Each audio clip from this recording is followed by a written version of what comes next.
Хангалттай хэмжээний ус уусан ч амны цангаа тайлхтайг мэдрэмж авдаг уу? Бид цангасан үедээ л шингэний төтөөлөлд орсон гэж боддог юм биш үү? Хүн хөдөлгөөн хийж байхдаа, бүр унтаж байхдаа хүртэл биеийн шингэнээ хөлсөөрөө дамжуулан байнга алдж байдаг.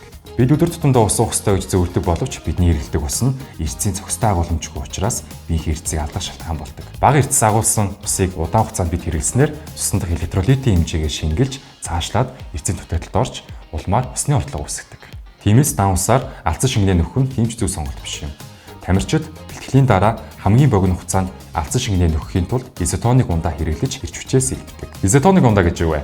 Хүний цуснд бичил элементүүд болон эрчүүд тодорхой хэмжээтэй байдаг бөгөөд үүнтэй яг тэнцүү хэмжээний эрчсийг агуулсан шингэнийг изотоник шингэн гэж хэлдэг. Изотоник шингэнийг уух юм бол хүний биед сайн шингэж, илүү сайн эрчсийг нөхөж өгдөг. Тэгвэл изотоник ундааг хаанаас авч болох вэ гэж бодож байвал танд 100+-ыг зөвлөж байна.